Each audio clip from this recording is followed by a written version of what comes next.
अस्सलाम वालेकुम, मैं हूं मुनीज़े जहांगीर और आप देख रहे हैं प्रोग्राम स्पॉटलाइट। नाजरीन, आज ऐसा लग रहा है कि आखिरकार इलेक्शंस होंगे।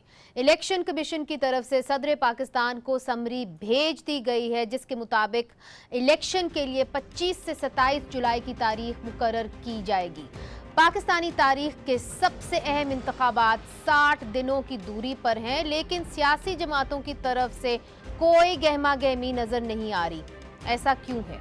अगर मौजूदा हुक्मरान जमात की तरफ देखा जाए तो पाकिस्तान मुस्लिम लीग नून इस वक्त एक ऐसे मुश्किल तरीन दौर से गुजर रही है। नून लीग के कायद नवाज शरीफ और इनके खानदान पर मुकदमात चल रहे हैं। जैसे कि आपको पता है, पार्टी से मौसमी परिंदे बनी गाला की तरफ उड़ान भर रहे हैं। पाकिस्तान की सबसे बड़ी जमात नून लीग क्या 2002 की तरह फिर तोड़ होने वाली है? ये सवाल सब कर रहे हैं। खलाई मखलूक से इस लड़ाई में नवाज शरीफ का कौन साथ देगा? शहबाज शरीफ मौजूदा हालात में अपने भाई के बयानिए का बोझ उठाने को तैयार नजर नहीं आ रहे। और नाजरीन, जब जब ज़मीनी मखलूक ने खलाई मखलूक से पाकिस्तान की तारीख में टक्कर ली है, ज़मीनी मखलूक की या तो ज़मीन हिल गई है या इनको ज़मीन निकल गई है। इस बार मैदान जंग सजा है, दोनों तरफ है आग बराबर लगी। अखाड़ा होगा 2018 का इंतखाब। बात करते हैं नवाज शरीफ के करीबी साथी से, जो 12 अक्टूबर 1999 को भी अपने कायद के साथ खड़े थे और आज भी खड़े हैं। वफाकी वजीर बराए माहौलियात तब्दीली मुशाहिदुल्लाह खान साहब, बहुत बहुत शुक्रिया हमें ज्वाइन करने का। सबसे पहले जी ये बताइए कि इस वक्त निगरान वजीर आज़म के ऊपर सबकी नज़र है, कल उसका ऐलान भी हो जाएगा। क्या मुमकिन है कि पाकिस्तान पीपल्स पार्टी और पाकिस्तान मुस्लिम लीग नून के दरमियान कोई इत्तेफाक हो जाए इसके ऊपर? क्योंकि आपके जो स्पीकर हैं वो ये कहते हैं कि मुझे नहीं लगता कि ये मामला दोनों पार्टियां हल कर लेंगी, इवेंचुअली ये इलेक्शन कमीशन ऑफ पाकिस्तान के पास जाएगा। जी बिस्मिल्लाहिर्रहमानिर्रहीम। देखें, स्पीकर साहब का मैंने भी बयान पढ़ा है। इससे पहले भी एक दफ़ा इन्होंने एक बयान दिया था, मुझे ही दिया था। वो भी बयान बड़ा अहम था, लेकिन वो सच साबित नहीं हुआ था। अल्लाह करे ये भी बयान उनका सच साबित ना हो, क्योंकि मेरे नज़दीक इस बात की कोई अहमियत नहीं है कि कौन निगरान वज़ीर आज़म बनता है। मेरे नज़दीक इस बात की अहमियत है कि डेमोक्रेटिक फोर्सेस जो हैं उनका ये आइनी हक़ है और इस हक़ को उन्हें ही इस्तेमाल करना चाहिए, किसी और के हवाले नहीं करना चाहिए। मेरी उम्मीद है कि ये हमारा कायद ऐवान और अपोजिशन लीडर इस यानी कि काबिल हैं, ये सलाहियत रखते हैं कि वो किसी न किसी के नाम पे इत्तफाक कर ले। 2-4 नाम गर्दिश में हैं, ज़ाहिर है उन्हीं में से कोई होगा, लेकिन 2-4 में से कोई भी हो, करना ही नहीं चाहिए। नहीं, आप तो उम्मीद रखते हैं, मगर आपके जो बाकी दीगर पार्लियामेंटेरियंस हैं वो क्या कह रहे हैं इसके बारे में मैं आपको दिखाना चाहती हूँ। दिखाइए। इलेक्शन कमीशन तो नहीं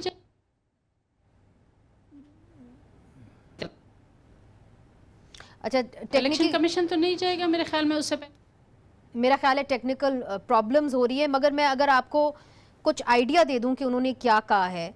बहुत सारे सीनियर PMLN के लीडर जिनसे हमारी बात हुई, उन्होंने ये कहा है कि क्या फ़र्क पड़ता है कौन हो निगरान वज़ीर आज़म, चूँकि कंट्रोल तो किसी और का होगा।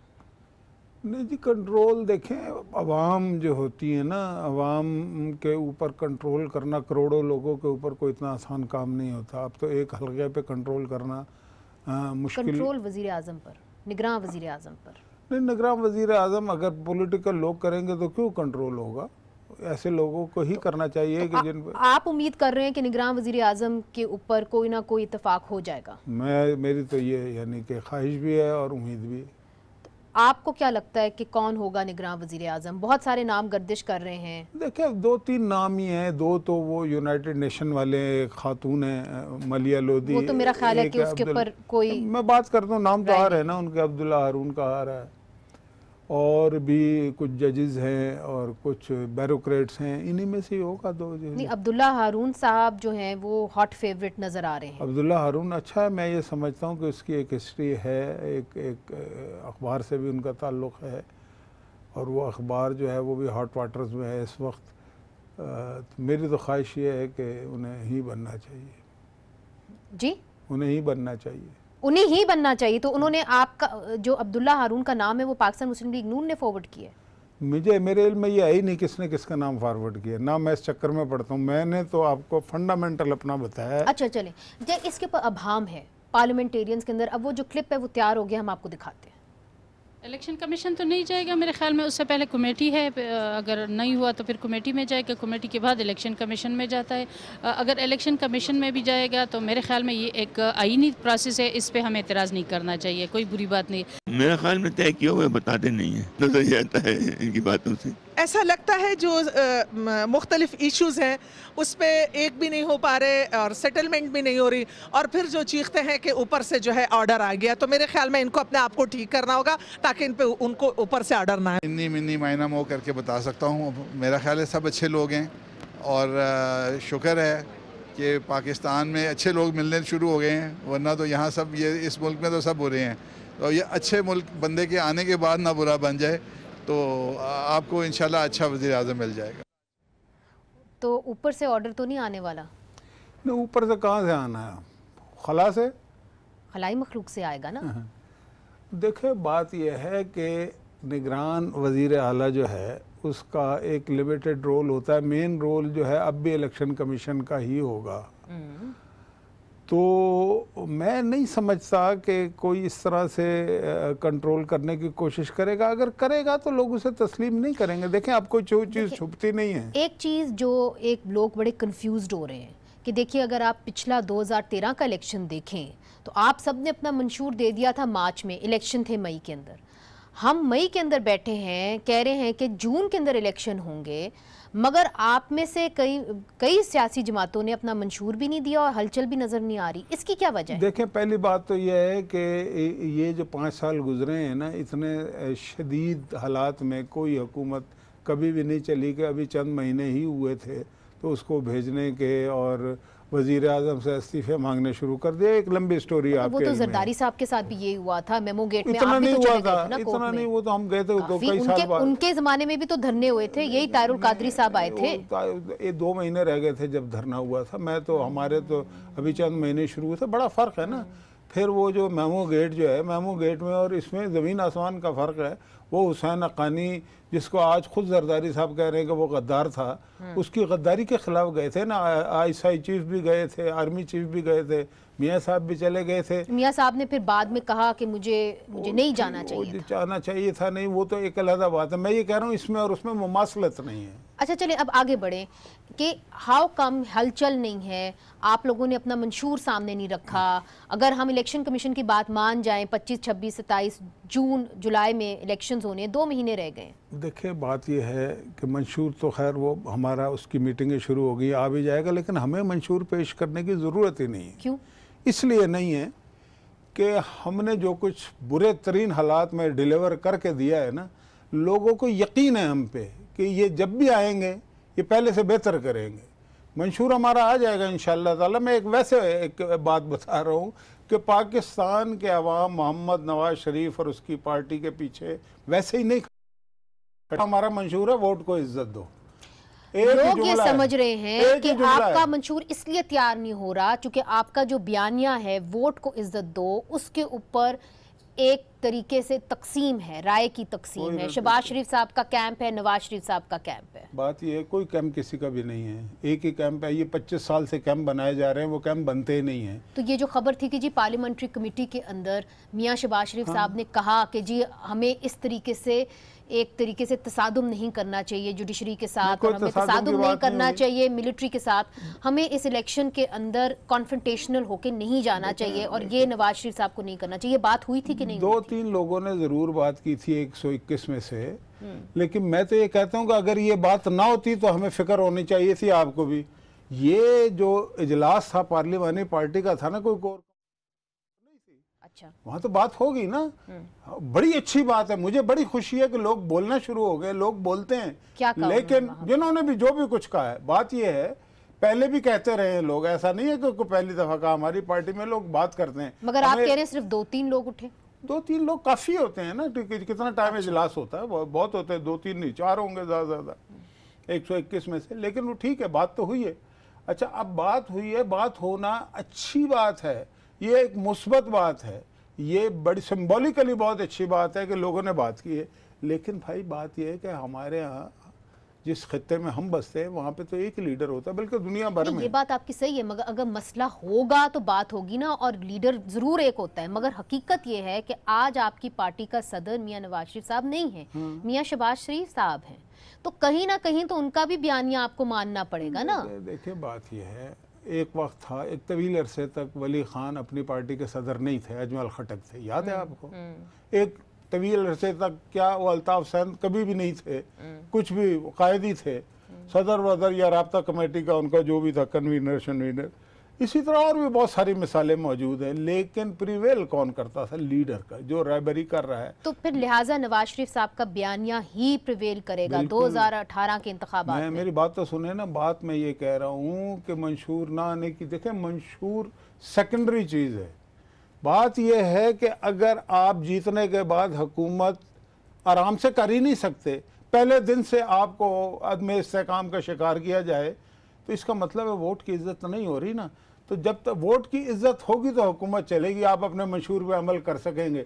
लेकिन वोट की इज्जत नहीं होगी, रूल ऑफ लॉ नहीं होगा, आइन का एहतराम नहीं होगा, लोग अपनी हदूद में नहीं रहेंगे, तो फिर इस तरह की हुकूमतें जो है ना, उसमें मंशूर पेश करना ना ये करना इमैटीरियल बात है। अभी एक कल 100 दिन का प्रोग्राम पेश कर दिया है ना, ठीक है, 5 साल का हिसाब ही नहीं है, अगले 100 दिन की कहानी सुना दी और ऐसी सुनाई है कि वो ख्वाब में भी पूरे नहीं हो सकते। उसमें मैं आऊंगी, बाद में आऊंगी, मगर पहले मुझे ये बताइए कि चौधरी निसार साहब उस पार्लियामेंट्री कमेटी के अंदर क्यों नहीं आए? वो स्पीकर के चेंबर में या सादिक साहब के चेंबर में जाके क्यों बैठ गए? देखें बात यह है कि पहले भी कई दफ़ा नहीं आए, वो कई मीटिंगों में नहीं आए, उनका एक इख्तलाफी एक मामला है उनका, वो बात करते रहे। मैं तो साफ बात करता हूँ, मैं लीपा पोती करने वाला नहीं हूँ, लेकिन इससे फ़र्क कुछ नहीं पड़ता। मुझे इस बात की खुशी होती है जब कोई हमारी पार्टी का बंदा उठ के डिसेंट करता है, चाहे सही, मैं ये नहीं कह रहा कि वो सही कर रहे हैं गलत कर रहे हैं। ये डिसेंट से बात आगे बढ़ गई है। क्या बढ़ गई? वो खुल्लम खुल्ला ये कह रहे हैं कि मैं अब इस किस्म का बोझ नहीं उठा सकता। वो खुल्लम खुल्ला जर्नलिस्ट को ये कह रहे हैं कि ये जो बयानिया है मेरे लीडर का, ये गलत है, ऐसा नहीं होना चाहिए था। चौधरी निसार का मुस्तकबिल होगा क्या? मेरी बात सुने ना, उनकी एक राय है ना, और बहुत सारे लोगों की मेरे जैसों की ये राय है कि नवाज शरीफ का बयानिया बिल्कुल दुरुस्त है, वही इस मुल्क की बका जो है ना उसी बयाने में मुज़मिर है। हर एक की राय है और कोई इसमें मतलब के इसमें परेशान होने की ज़रूरत नहीं है कि चौधरी निसार अली खान की क्या राय है या मेरी क्या राय है। असल बात ये नहीं है, असल बात ये है कि चौधरी निसार अली खान ने कब कहा कि मैं PMLN में नहीं हूँ? हमेशा कहा ना कि तो टिकट मिलेगा उनको फिर चक्री से। देखे ना, चीज़ ये है वो पार्टी में है, पार्टी के इंतहाई अहम लीडर हैं, पार्टी में बड़ा किरदार उनका रहा है, आज भी हो सकता है, और उनका एक नाम है, जो मेरिट है पार्टी का वो ज़रूर मतलब कहेंगे क्यों नहीं उन्हें टिकट मिलेगा। तो टिकट मिलेगा उनको भाई ज़रूर, एक मतलब जो तरीका कार है उसके मुताबिक जब बाकी सबको मिलेगा तो उन्हें क्यों नहीं मिलेगा। अच्छा मुशाहिदुल्लाह साहब, एक और बात आप बताएं, आपने कहा कि जी मैं उनके साथ खड़ा हूँ। मुझे याद है आपने एक इंटरव्यू दिया था BBC को, उस इंटरव्यू के नतीजे के अंदर आपको इस्तीफ़ा देना पड़ गया था। हाल ही में मरियम नवाज साहिबा ने कहा कि परवेज़ रशीद साहब को नहीं निकालना चाहिए था, अपने ओहदे से हटाना नहीं चाहिए था।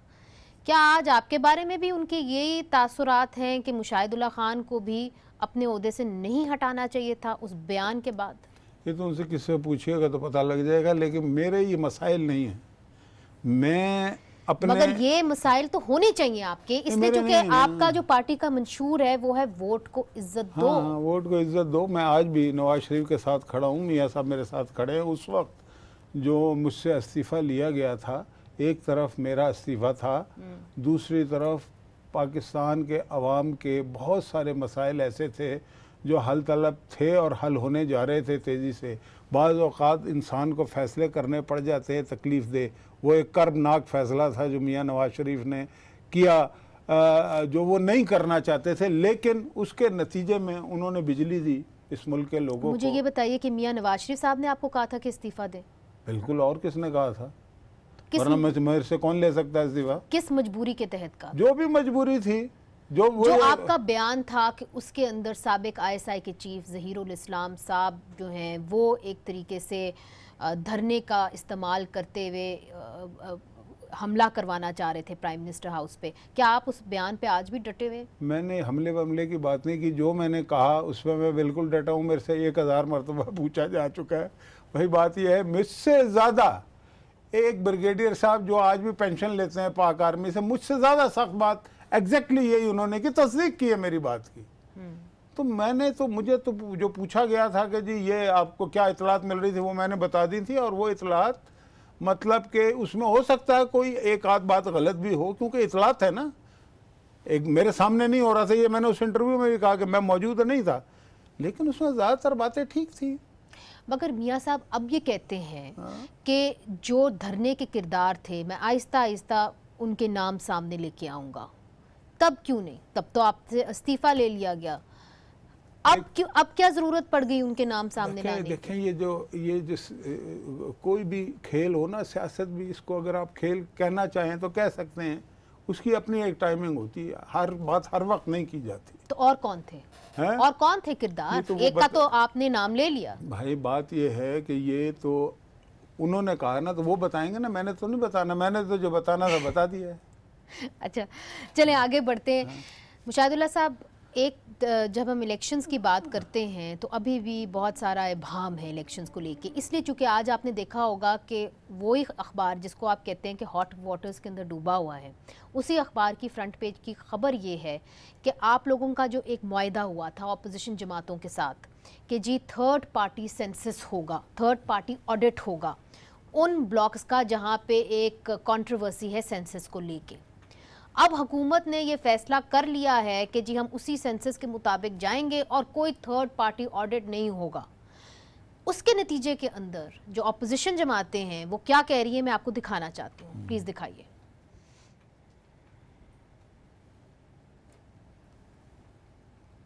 ने खुद उसको वेरीफाई कर लिया और जो लोग कंप्लेंट कर रहे थे उनकी कंप्लेंट्स भी नहीं है। उसका एक बड़ा आसान टेस्ट है, हर किसी के पास मोबाइल है, वो मोबाइल के ऊपर अपना वो एक नंबर डायल करे, उसको पता लग जाएगा उसका वोट किधर है।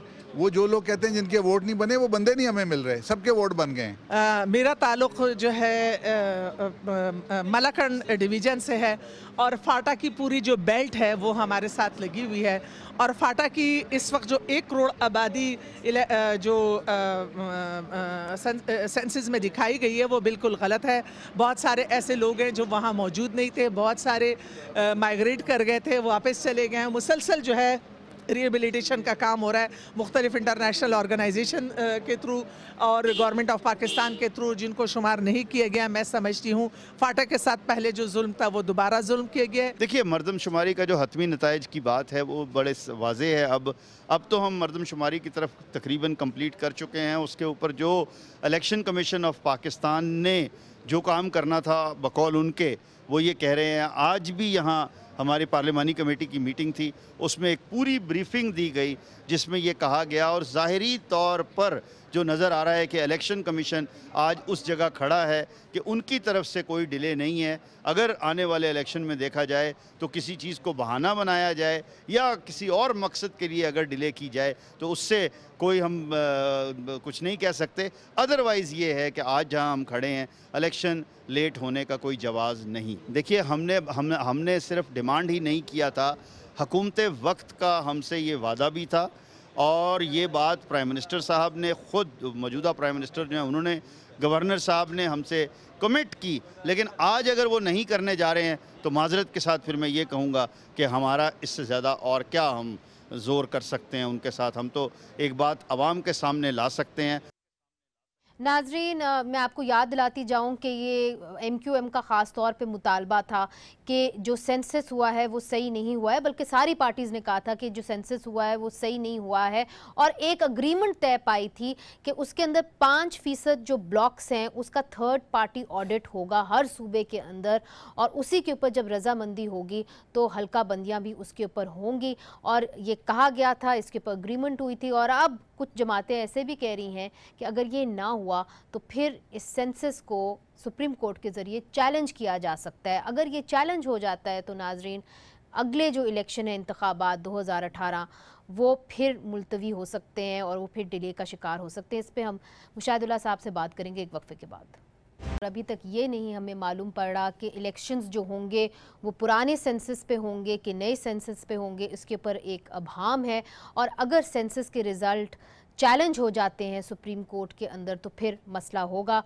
मुशाहिदुल्लाह साहब, जो आज की खबर है उसके मुताबिक तो ये कह दिया गया है कि हुकूमत जो है अपोजिशन के साथ अपने वादे की खिलाफ वर्जी करते हुए ये बात मानेगी ही नहीं कि जी कुछ 5% पॉपुलेशन ब्लॉक्स में थर्ड पार्टी ऑडिट करने की ज़रूरत है, इसके बगैर जो सेंसस नहीं हुए हैं उसके पर इलेक्शंस कर देगी। क्या मालूमात है आपकी? देखें, बात यह है कि जो गिवन सर्कमस्टेंसेस हैं ना, उसके अंदर मेरा ख्याल अब इस बात की गुंजाइश नहीं रही।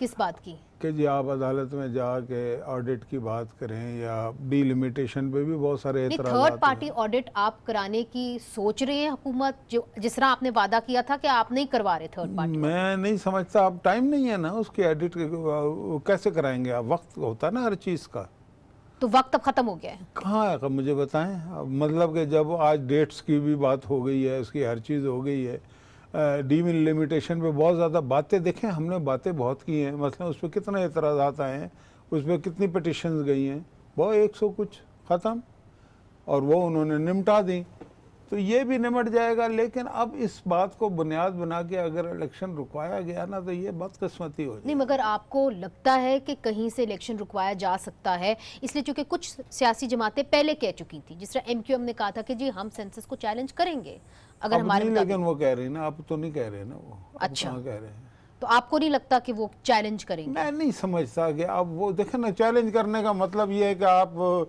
यानी कि इलेक्शन नहीं चाहते। इलेक्शन देखें ना, इलेक्शन का हो जाना वो असल बात होती है। सेंसस क्या है या डिलिमिटेशन क्या है, ये इसकी भी बड़ी अहमियत है, ये भी फंडामेंटल्स हैं उसके, बिल्कुल है। लेकिन इससे बहुत बड़ा फंडामेंटल जो है इलेक्शन का होना है, और मेरा ख्याल है इलेक्शन को हो जाने देना चाहिए। क्या मतलब हो जाने देना चाहिए? कौन नहीं चाह रहा कि इलेक्शन ना हो? नहीं, जो भी आपने कहा ना कि लो कोर्ट में चले जाएंगे, इधर चले जाएंगे, तो आप उस बुनियाद पे तो है ना, उसी बुनियाद। नहीं, मैं इसलिए भी पूछ रही हूँ कि वाकई में मामला तो ठीक नहीं है इस तरह के कि हमने इलेक्शन जब होते हैं, हमने इलेक्शंस देखे हैं, कवर भी किए हैं, एक गहमा गहमी होती है इलेक्शंस की, मैनिफेस्टोस पे काम हो रहा होता है, नजर नहीं आ रहा। नहीं, वो काम तो हो रहा है, नजर भी आ रहा है। लोग अपने अपने अप्लाई भी किया है, टिकटों के लिए भी लोग अपने, कई लोगों ने कैंपेन्स भी शुरू कर दिए, ऐसा भी नहीं है। इवन कराची तक में, मैं यहाँ की बात नहीं कर रहा, कई कैंडिडेट है अपने लगे हुए, ऐसा नहीं है। तैयारी ऐसे ही होती है, अभी टाइम पड़ा हुआ है, 1 महीना 40 दिन कैंपेन के मिल जाए काफ़ी होते हैं, तो अभी टाइम है। मतलब कि 2 महीने से भी ज़्यादा हैं अभी, वो ऐसी बात, और लोग कर रहे हैं अपना अपना काम। आपने एक और बयान दिया, आपने कहा कि नवाज शरीफ को मजीद जेल में डालने की कोशिश हो रही है। देखो ना, जिस तरह से ये केस चल रहा है, उस केस में है कुछ भी नहीं है, लेकिन जिस तरह से केस को चला है, ये मतलब इसकी नज़ीर ही नहीं है, कोई मिसाल ही नहीं है कि नैब के अंदर 15-15 साल से केस जो है पेंडिंग पड़े हैं, लेकिन एक केस नवाज शरीफ का जिसकी बुनियाद पे उसको पहले हटा दिया गया है वजारत उज़्मा से, पूरी हुकूमत को हिला के रख दिया, मईशत को तबाह बर्बाद कर दिया, और उसका फैसला अभी तक नहीं हुआ। और उसमें देखिए, मियां नवाज शरीफ साहब ने आज जो बयान दिया, उन्होंने कहा है कि ना मैं बेनामी तौर पे ओनर हूं एवनफील्ड अपार्टमेंट्स का, ना मैं डायरेक्टली एवनफील्ड अपार्टमेंट्स को ओन करता हूं, तो इससे तो जाहिर हो रहा है कि मियां नवाज शरीफ साहब ने अपने हाथ धो लिए एवनफील्ड अपार्टमेंट से। तो अगर वो ओन ही नहीं करते, बेनामी भी नहीं है, तो फिर आप लोगों को क्या डर है कि उनको जेल भेजा जाएगा? मैं तो मोटी बात करता हूँ ना, आप डिटेल्स में जा रही हैं। बात यह है कि ये सारी बात जो है ना, इसका हकीकत से कोई ताल्लुक ही नहीं है, ना पनामा का, ना एवनफील्ड का, ना तो किससे ताल्लुक है? ताल्लुक ये है कि नवाज शरीफ को हटाना, हटा दिया। किसने हटाना है भाई? जिन लोगों ने यानी कि हटाया, उन्होंने ही हटाना किसने? ना भाई, ये जो खलाई मखलूक है, इन्होंने ही हटाया ना, और किसने हटाया है? तो खलाई मखलूक में कौन आता है? खलाई मखलूक में जो आते हैं वो आप मुझे बताएं कौन आता है। नहीं, आप बताएं ना, आप कह रहे, मैं तो नहीं कह रही। मैंने तो बस जितने बात करनी थी कर दी ना, अब इससे ज्यादा की जरूरत, फायदा कुछ नहीं है ना उसकी डिटेल में जाने का। तो बात यह है कि नवाज शरीफ ने कोई ऐसा काम, देखें, मैं आपको मेरी बात सुन लें, मैं आपको लीगल लैंग्वेज में बताता हूं। जी कैसे नहीं दे सके? मुझे आप एक बात बताएं ना, जो ट्रेल मांग रहे हैं वो खुद अपनी तो ट्रेल दे दें पहले। मगर देखिए ना, कटहरे में तो मियां नवाज शरीफ साहब और उनका खानदान खड़ा है। नहीं, देखें ना, मेरी बात सुने, देखें मैं बड़ी सिंपल बात करता हूँ। सिंपल बात यह है कि पनामा का शोर मचा, और कहा गया नवाज शरीफ ये करप्ट है फलाना है। कुछ लोग जो मुद्दई बन के अदालत में चले गए, जिनमें सबसे बड़े मुद्दई जो थे वो इमरान खान थे, दीगर शेख रशीद, जमात इस्लामी, फलाना फलाना फलाना। नवाज शरीफ मुद्दा अलग हैं। मुद्दई ये कह रहा है कि इनकी ऑफशोर कंपनियां हैं और ऑफशोर कंपनी इसलिए बनाई जाती है कि अपना जो चोरी का पैसा उसको उसमें छुपाया जाए। मुद्दा अलग कह रहा है मेरी ऑफशोर कंपनी है ही नहीं, ना मेरा नाम है। मुद्दई जो है वो बाद में कुछ अरसे बाद उसकी अपनी ऑफशोर कंपनी निकल आती है, बल्कि पहली ऑफशोर कंपनी मुद्दई की है।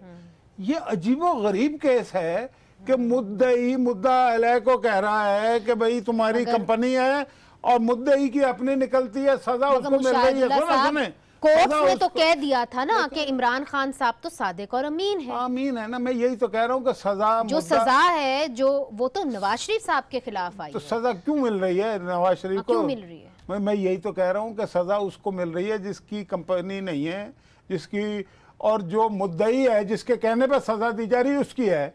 नहीं, मगर इसका मतलब सजा, ये हुआ, आप कहते हैं कि सजा खलाई मखलूक ने दी, कहते हैं किसी ना किसी ने दी है ना भाई। तो मुझे ये बताइए, मुझे एक बात बताएं कि इस मुल्क में 456 लोगों की ऑफशोर कंपनी है, किसी एक को भी सजा नहीं हुई। नवाज शरीफ की नहीं है, उसको सजा दे दी, उसकी हुकूमत को खत्म कर दिया, पूरे 5 साल उसके। ये सब कुछ हमें मालूम है, मगर मैं आपसे ये सवाल कर रही हूँ कि खलाई मखलूक से आपकी लड़ाई शुरू क्यों हुई? खलाई मखलूक की लड़ाई तो 18 वजीर आजमों से हुई ना। अब मैं किस किस का बताऊं? अब बेनज़ीर की लड़ाई नहीं थी, जुल्फ़िकार अली भुट्टो की लड़ाई नहीं थी, सोहरावर्दी की लड़ाई नहीं थी, मुझे ज़रा नाम लेना, लियाकत अली खान की लड़ाई नहीं थी, किसकी नहीं थी? सबकी लड़ाई। मोहम्मद खान जो बहुत शरीफ आदमी था ना। आपको बताती हूँ कि वो लड़ाई शुरू कहाँ हुई थी, कैसे शुरू हुई थी, मैं बता सकती हूँ आपको। बताए मोहम्मद खान जो कैसे हुई थी बताइए। आपको भी पता है कि हमें ये मालूम है, हिस्ट्री की किताबों में ये लिखा हुआ है। मियां नवाज शरीफ साहब की लड़ाई किस बात पे हुई? मियां नवाज शरीफ की कोई लड़ाई नहीं है। लड़ाई इस बात की है कि मियां नवाज शरीफ को इस तरीके से चलना चाहिए, बस। और क्या है? लोग अगर अपने अपने हदूद में रह के काम करें तो कोई लड़ाई नहीं है। जब आप अपने हदूद से निकलेंगे, जब आप जाके अस्पतालों को ठीक करेंगे, आपका हदूद ही नहीं है। नहीं, अब आप अस्पतालों पे आ गए हैं, वो तो खलाई मखलूक नहीं ठीक कर रही। वो नहीं, जो सब खलाई मखलूक, सिर्फ खलाई मखलूक। अब मैं बता देता हूँ कौन होता है खलाई। आपने मेरे से पहले पूछा था ना, मैं किसे खलाई मखलूक समझता हूँ? खलाई मखलूक कुछ मूवर्स एंड शेकर्स हैं, जो इंटेलिजेंस एजेंसियों के लोग हैं, जिनमें अदलिया के भी लोग हैं, जिनमें बैरोक्रेट भी हैं, जिनमें सियासतदान भी हैं, जिनमें मीडिया के लोग भी हैं, जिनमें कुछ मालकान हैं अखबारात के और चैनल्स के। इसके अलावा कुछ अमीर तरीन लोग हैं, टाइकॉन्स हैं, ये सारे मिला के जो है ये खलाई मखलूक है। तो ये, और हमेशा से है, ये आज नहीं है। सिर्फ आप ये ना कहें कि ये फौज है या इंटेलिजेंस एजेंसी हैं, इसमें बहुत सारे लोग मिल के अपना के, फिर कुछ एंकर पर्सन भी हैं, आपकी बिरादरी जो है, ठीक है, वो भी हैं। ये सारे मिला जुला के खलाई मखलूक बनती है। और ये कभी खुद से फैसले करते हैं, कभी बाहर से हिदायत लेते हैं। बात ये है कि एंकर पर्सन्स, डिप्लोमेट्स, ब्यूरोक्रेट्स, ये सब तो आपको या वज़ीर मुंतखब वज़ीर आज़म को नहीं कह सकते कि आप इस तरह ना चलें, आप इस तरह चलें, ठीक है ना। आप अपना जो इलेक्शन है एक मंशूर के तहत लड़ रहे हैं, वोट को इज्जत दो। बात आप खलाई मखलूक की कर रहे हैं और बात आप पहेलियों में कर रहे हैं। माजरत के साथ भुट्टो ने जब बात की थी तो वो खुल के उसने सामना किया था। बेनजीर भुट्टो ने जब बात की थी तो तब भी उसने सामना किया। क्या कहा था मुझे बताएं तो। देखो जुमला जब वो ट्रेन के ऊपर आया था और वो उसने एक तहरीक चलाई थी। मुशाहिदुल्लाह साहब, आपको पता है कि मैं आपसे क्या पूछ रही हूँ? इस वक्त आपका जो मंशूर है, इस वक्त आपका, मेरा सवाल है आपसे, इस वक्त आपका मंशूर कंफ्यूजन का शिकार है। मैं बताता हूँ, मैं बताऊँ आपको कहाँ से ट्रेन पे आए थे। उन्होंने हर जो है स्टेशन विजिट किया था और उनके ऊपर नहीं किया था ना भाई, मेरी बात तो सुन लेना, मैं आपको बताता हूँ ना। फिर या जेल से आए थे, जब जेल से छूटे गए थे तो तब आए थे। नहीं ट्रेन पे आए थे ना, वो और बात है ना। मगर अब हम कहीं और निकल रहे हैं। मेरा सवाल आपसे बड़ा, मैं आपका सुना दूंगा ट्रेन वाली भी। नहीं, आप वो सुनाएंगे तो आप इस सवाल से निकल जाएंगे। सवाल मेरा ये कहा था ना, जो नवाज शरीफ कह रहा है, चले वो भी वही कह रहे होंगे। मैं ये नहीं कहता लेकिन भाई बात यह है कि वो क्या कह रहे थे और अब क्या नहीं कहा जा रहा, इस बहस में आप पढ़ रही हैं ना, तो फिर ये बहस भी ये एक यानी कि इंटेलेक्चुअल डिस्कशन तो है। इंटेलेक्चुअल डिस्कशन नहीं है, इसके अंदर आप जब आपकी पार्टी के लोग ये कहते हैं और मियां नवाज शरीफ साहब खुद कहते हैं कि अगला इलेक्शन ना मैं जरदारी के खिलाफ लड़ रहा हूँ और ना ही मैं इमरान खान के खिलाफ लड़ रहा हूँ, ये भी खलाई मखलूक में शामिल है। वो ये कहते हैं कि ये इलेक्शन जो है मैं उनसे लड़ रहा हूँ जो ऊपर से इनको ऑर्डर देते हैं। It's very clear. ठीक है ना, देखिए आप मुझे एक बात बताएं, इमरान खान अंपायर की उंगली की बात करता है, अंपायर वो कहता है कि जी नवाज शरीफ इस्तीफा दे देगा, जरदारी कहता है मैं बलूचिस्तान की हुकूमत गिरा दूंगा। ये कोई जमहूरी लोग तो इस तरह की बातें नहीं करते, और वो गिरा के फिर फखर उसका इजहार करता है। फिर वो सेनेट में दो बड़ी पार्टियां अपोजिशन की, दोनों का चेयरमैन नहीं बनता, 6 बंदों का चेयरमैन बन जाता है। वो 6 बंदे कैसे बनते हैं सारी दुनिया को पता है, वोटों की खरीदो फरोख्त होती है, सब कुछ। तो ये कौन कर रहा है भाई? तो ये उसका हिस्सा है ना, ये सारे। मैं को गलत तो नहीं कह रहा। ये फिर किस बात पे जमहूरियत की बातें करते हैं? ये किस बात पे कहते हैं कि हम जमहूरियत के बहुत बड़े प्रचारक हैं? जरदारी साहब की एक ज़माने में मियाँ साहब के साथ बहुत अच्छे ताल्लुकात थे होंगे। वो क्या बात हुई जिसकी वजह से जरदारी साहब आज ये कहते हैं कि मैं जन्नत में मियाँ नवाज शरीफ साहब के साथ भी नहीं जाऊंगा? वो बड़ी बड़ी बड़के मारते हैं, इसके बावजूद वो फिर आ जाएंगे मियाँ साहब के पास। मेरी बात सुन लें आप, वो उनका मसला ये है कि वो एक बयान ठोक के गए थे कि ईंट से ईंट बजा दूंगा, भाग गए यहाँ से। उन्होंने कहा कि मियाँ नवाज शरीफ साहब ने, बल्कि बयान उन्होंने रद्द कर दिया। मैं वो भी बात कर लूंगा ना। बात ये वो यहाँ से भाग गए। अच्छा, मियाँ साहब ने एक लंच था अगले दिन, वो उन्होंने मनसूख कर दिया, तो उससे कोई फ़र्क नहीं पड़ता। मियाँ नवाज शरीफ और आसिफ जरदारी की कोई लड़ाई नहीं। असल मसला पता क्या है? वो लोग बयान नहीं करते। इनसे मामला किया गया कि जी जनाब आपने कैसे बयान दिया है, इनका माई बाप दे दिया है तो उनका कफ़ारा अदा करो। उनका कफ़ारा क्या है? उनका जाके पढ़ जाओ पीछे नवाज शरीफ के। वरना मुझे आप एक बात बताएं, मेरी और आपकी एक मीटिंग नहीं हुई, इसके ऊपर इतनी क़यामत आप ढा रहे हैं कि आप जमहूरियत की ऐसी तैसी कर रहे हैं। आप कह रहे हैं हमने तो आपकी कोई हुकूमत नहीं गिराई थी। आपने कैसे बलूचिस्तान की हुकूमत गिरा दी? आपने कैसे सेनेट के अंदर, हमने आपका सेनेटर कहा था कि आप मियां नवाज शरीफ के पीछे पड़ जाएं? किसने? आपने कहा ना। किसी ने तो जिनके खिलाफ बयान दिया था उन्होंने कहा होगा ना भाई। मामला तो उन्हीं से ही होगा ना। मुझे एक बात बताएं कि हमने आपका चेयरमैन सेनेट बनने दिया था, आप 1 वोट से ज्यादा थे हमारे से, आपने नहीं बनने दिया, तो आपने जमहूरियत की खिदमत की। इसका मतलब है आप कहीं ना कहीं कफारा अदा कर रहे हैं ना। मगर एक और चीज़ मुझे समझाएं, MQM के साथ भी आपके हालात बेहतर थे। आखिरकार MQM ने शाहिद खाकान अब्बासी साहब को वजीर आजम के तौर पे वोट दिए थे। फिर क्या हुआ कि MQM जो है वो संजरानी को वोट दे देती है मगर आपके कैंडिडेट को नहीं देती। लेकिन बात ये हमारे से उन्होंने पहले तकरीबन हमें कंसेंट दे दी थी कि हम देंगे। Eventually at the 11th our उन्होंने जो हम तक, मैं अब आपको पूरी बात नहीं बता, उन्होंने कहा जी हमारे कान मोड़े जा रहे हैं, हमारे केसेस खोले जा रहे हैं, बंदों को गिरफ्तार करने की बातें हो रही, क्या करें? तो बात यह है कि ये ऐसे ही नहीं हो गया, वरना हमारे पास वाज़ेह अक्सरियत थी, हमारे लोगों को 32-33 बंदे जीते थे। अगर उनके कान कोई मरोड़ रहा था तो आप उसका हाथ भी तो पकड़ सकते थे। आप उनके दफातर, आपने उनसे वादा किया था कि उनके दफातर आप खोलेंगे, उनके जो लापता अफराद हैं उनको ढूंढ के सामने पेश करेंगे। आपने वो वादे पूरे तो नहीं किए। नहीं, बात ये है, बात ऐसी कोई बात इस तरह के वादे नहीं हुए थे। पहली बात तो ये ना दफातर की बात नहीं, ये उनके पीपल पार्टी से हुए थे। फारूक सत्तार के कहने, वो हदीस तो नहीं पढ़ रहा ना फारूक सत्तार कह रहे होंगे। अब मैं उसकी डिटेल में जाऊंगा तो फिर और बहुत सारी बातें निकल आएंगी ना कि वो क्या सही कह रहे हैं क्या गलत कह रहे हैं, इसको छोड़ दें आप। लेकिन चीज़ ये है कि हम उनकी हैसियत को तस्लीम करते हैं, उनकी पार्लिमानी हैसियत को तस्लीम करते हैं, बल्कि किसी को भी कोई वोट, मैं तो PTI को भी तस्लीम करता हूँ ना। ठीक है, ऐसी बात नहीं है जिसको कोई वोट दे रहा है। मसला कहाँ है? मसला यहाँ पे है कि ये जो लोग अपने हद से बाहर है ना, और कुछ अफसोस मुझे सबसे ज़्यादा जो कुछ सियासतदान और कुछ मीडिया के लोग बैठ के जमहूरियत के ख़िलाफ़ कॉन्स्पिरेसी में शामिल होते हैं ना, सबसे ज़्यादा जो है ना मसला उसी दिन और उसी वक्त पैदा होता है। बाकियों से हमें कोई इतना गिला विला नहीं होता, बाकियों ने जो करना है सो करना है। लेकिन अगर कुछ लोग जो है वो जमहूरियत का राग अलापने के बाद जमहूरियत की कब्र खोद रहे हो और नजर आ रही हो और उसमें फख्र का इजहार भी कर रहे हो। मुशाहिदुल्लाह साहब, मुझे छोटा सा वक्फा लेना है, वक्फे के बाद फिर से हाजिर होते हैं। साथ हैं वफाकी वजीर मुशाहिदुल्लाह खान साहब और पाकिस्तान मुस्लिम लीग नून के एक अहम लीडर हैं।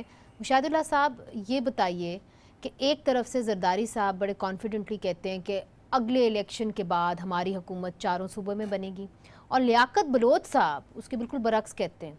वो ये कहते हैं कि एक ही जमात में इस्टेब्लिशमेंट सबको भेज रही है। तो हो क्या रहा है?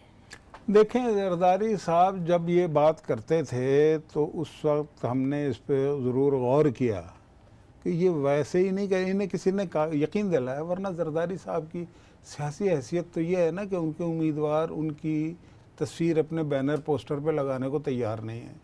पंजाब से वाइप ऑफ हो चुके हैं, KPK में कोई हाल नहीं तो है। वो क्यों कह रहे थे ये? वो इसलिए कह रहे थे कि किसी ने उनको यकीन दिलाया था, मूवर्स एंड शेकर ने, कि तुम हमारा ये काम करो, बलूचिस्तान वाला काम करो, सेनेट वाला काम करो, इसके बदले में हम तुम्हें कुछ ना कुछ अता फरमाएंगे। अच्छा, वो अता फरमाने वाले जो लोग होते हैं वो कभी अता कर देते हैं, कभी नहीं करते। अच्छा, वो अता फरमाया नहीं। मेरा ख्याल आज दुबई भी जो गए हैं, वो जिन्होंने दुबई में उनसे वादे किए थे अता फरमाने के, आपका इशारा जो भी वो भी होंगे और भी कुछ लोग होंगे, मुझे नहीं पता किसने उनको ये कहा था कि क्या वो उन्हें, लेकिन जिस कॉन्फिडेंट से वो ये कह रहे थे कि चारों सूबों में मेरी हुकूमत होगी, बल्कि उन्होंने ये भी कहा था जरदारी साहब ने कि चेयरमैन सेनेट भी मेरा होगा। याद करें आप, वो उनका नहीं बन सका चेयरमैन सेनेट, हालांकि उनकी पार्टी से मुंसलिक तो वो है, उनकी पार्टी से भी मुंसलिक नहीं है। ये था ना उनकी पार्टी में एक ज़माने में, गिलानी साहब के साथ उसके अच्छे ताल्लुकात थे। वो तो हमारे साथ भी ताल्लुकात रहे हैं, उसको छोड़ दें। अच्छा, बहरहाल आपको ये लगता है कि जरदारी साहब के साथ एक तरीके से उनको कुछ प्रॉमिस किया गया था, हाथ हो गया उनके साथ, और बड़ा अच्छा ठीक ठाक हाथ हो गया है। चेयरमैन सेनेट में भी हाथ हुआ। देखें ना, अब एक तरफ उसमें तो खैर इमरान खान के साथ ज़्यादा बड़ा हाथ हुआ कि पीपल पार्टी को वोट भी दिलवाया इमरान खान से, लेकिन इमरान खान ये कह सकता है कि चलो उसके बदले में ये जो कोई लोगों शोगों को हाका लगा हुआ है वो उसकी तरफ जा रहे हैं, जिससे कोई फ़र्क नहीं पड़ेगा इंशाअल्लाह ताला। ये भी पड़ेगा? कैसे पड़ेगा? हैं, कैसे पड़ेगा? 50 से ज्यादा MPs और MNAs जो है वो चले गए हैं इमरान खान के पास। पाकिस्तान के अवाम को पागल समझा हुआ है कि 100-200 बंदे चले जाएं और वो उनके पीछे ये करोड़ों लोग, 10 करोड़ वोट होंगे। चले जरदारी पे वापस आए। मुझे अब ये बताइए कि क्या मियां नवाज शरीफ साहब और जरदारी साहब जो हैं, कोई ऐसी अपॉर्चुनिटी है कि वो आपस में मिल बैठ के बातचीत कर लें? देखें, ये जो बड़ी बड़ी बातें करते हैं ना, जैसे जरदारी साहब, ये बड़ी जल्दी आ भी जाते हैं अपनी जगह पे। अच्छा, मेरा अपना अंदाजा ये है, बातचीत हो रही है, मेरा अपना अंदाजा ये है कि हालात का जबर, ये खुद से आए या ना आए, हालात का जबर इनको एक दूसरे के पास लाएगा। जरदारी साहब को खुद आना पड़ेगा, जो उनके साथ हुआ है और आइंदा होने जा रहा है। मुझे क्या होने जा रहा है भाई? वो वाइप ऑफ हो गए हैं। उनकी जो वो देखे ना, उन्होंने गलत रास्ता एक इख्तियार किया, गैर जमहूरी। वो ये समझ रहे थे कि इख्तियार शायद मैं इस तरह से हासिल कर लूंगा। एक तो असल रास्ता होता है, असल रास्ता छोड़ के सुन ले जुमला मेरा पूरा होने देना। वो असल रास्ता छोड़ के एक गलत रास्ते पे उन्हें डाला गया, उसके नतीजे में उन्हें कुछ मिला विला नहीं है। ठीक है, तो भाई बात यह है कि अब वो आने वाली था पे तो फिर आएंगे ना।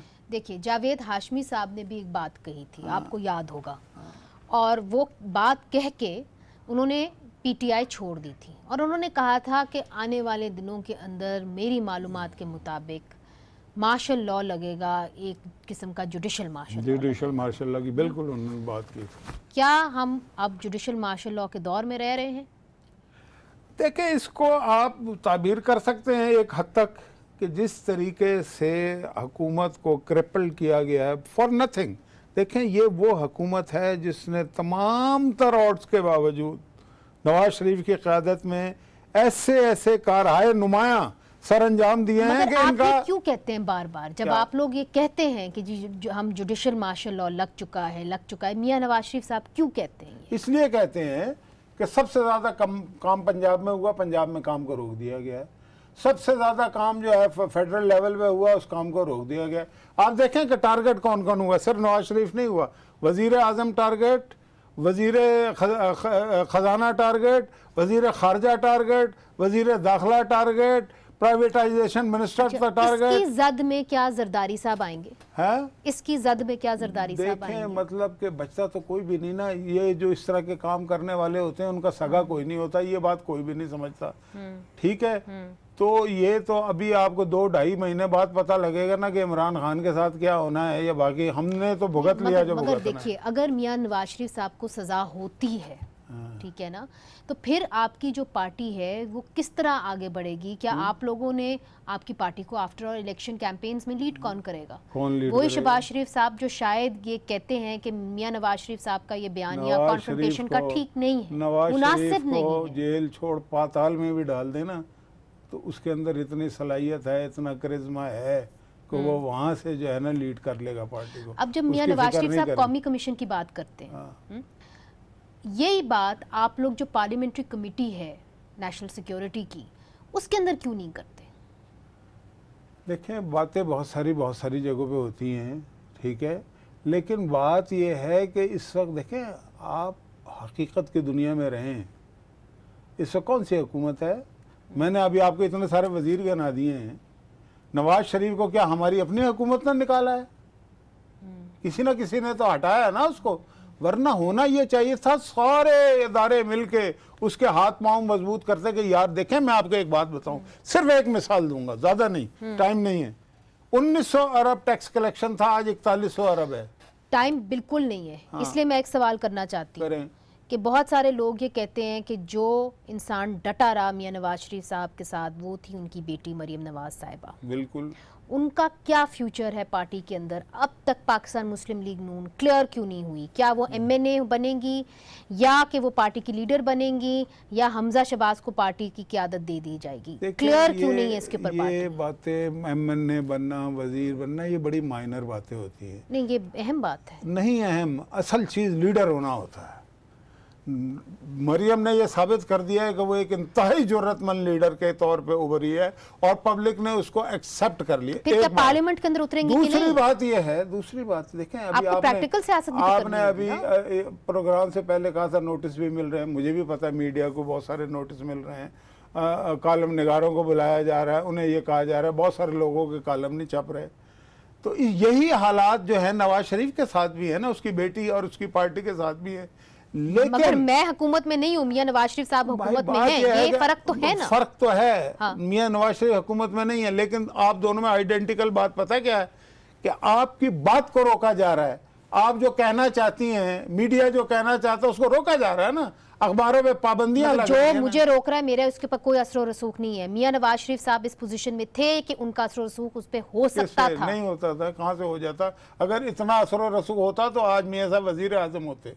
लेकिन नवाज शरीफ की जबान को तो वो है ना, मताए लौह कलम छिन गई तो क्या गम है, कि खून दिल में डुबोली हैं उंगलियां मैंने, और जुबान पे मोहर लगी है तो क्या कि रख दी है हर एक हल्क़े जंजीर में जुबान मैंने।